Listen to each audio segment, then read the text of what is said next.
Hello and welcome to day 6 of Quarantini. I'm Dr. Eric Servini. A couple quick announcements. I am giving away one of my very last galleys, which is this. All it is just an advance, super rare, unedited copy of my book, The Deviants War, The Homosexual versus the United States of America. So if you have not entered the contest yet, check out my last post on Facebook or Instagram for the rules. Also, if you haven't listened to my interview with AIDS activist Peter Staley yet, he's one of my personal heroes, you can check it out here or on my podcast if you prefer to listen to it. So that's ericservini.com/podcast. Anyway, let's talk about Giovanninis Room, Chapter 3. A bit of a recap. It is 5 o'clock in the morning, and our narrator, David, finally leaves the bar that he's at in Paris. And his group piles into a taxi to go to breakfast. And it includes David, the barman, Giovanni, his rich American friend, Jacques, and then the owner of the bar, Guillaume. And in the cab, David and Giovanni start holding hands, but only for a second. And David wants to tell him that it's all a mistake. He's not interested. He likes girls.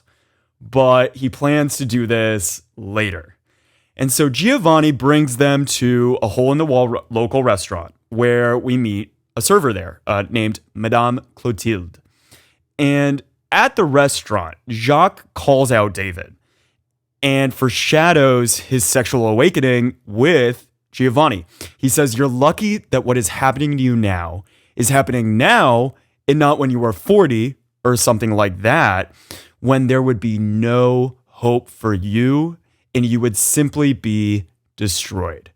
And so he scolds David for leading him to believe that he was actually straight.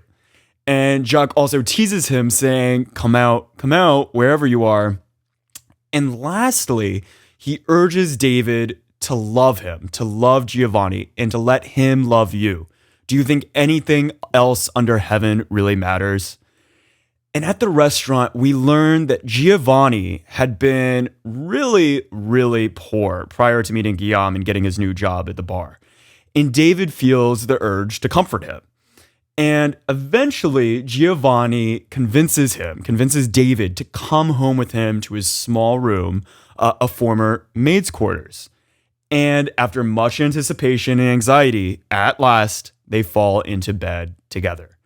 And then we flash forward to the house in the south of France. David is about to leave town, and a housekeeper comes to check on the house. And she urges him to find another woman, now that Hella, his fiancée, is gone. And she also urges him to pray.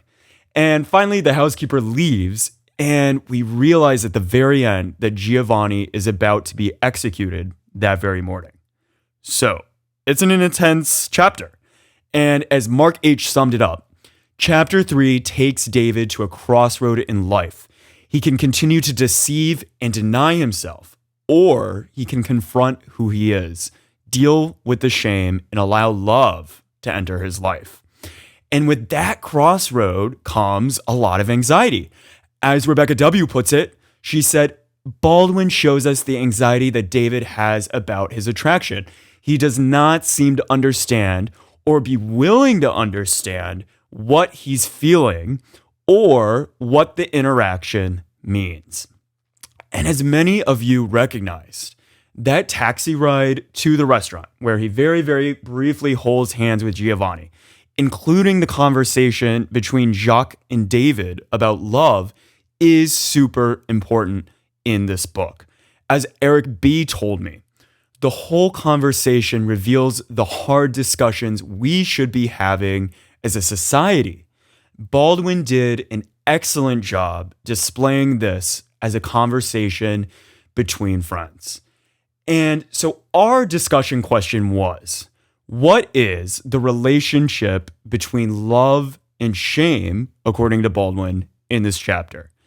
And what I really love myself about this chapter is, even though the book is pretty dark, we know that Giovanni is about to be executed.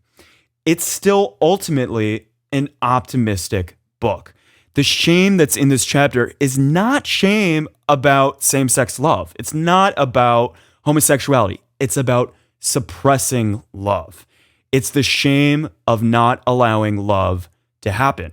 As Jacques puts it, gay sex is not shameful because of its gayness, but because it's often without love. He says, because there is no attraction in them and no joy, it's like putting an electric plug in a dead socket.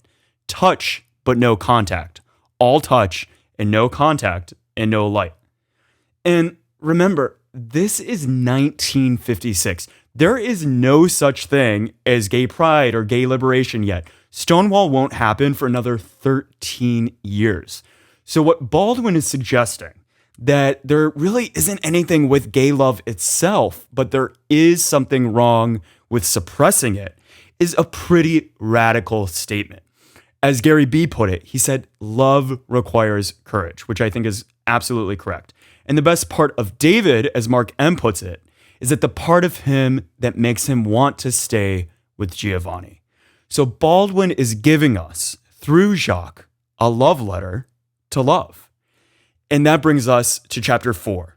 It's a short chapter, so if you can, try to read it before bed tonight. It's technically part 2, chapter 1, but I will be live tomorrow at 3 p.m. Eastern, which will be our new permanent time for our friends across the pond so they can tune in live.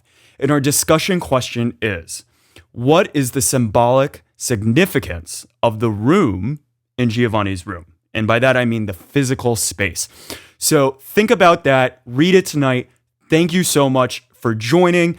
I'm Dr. Eric Servini, and this was Quarantini. I'll see you tomorrow.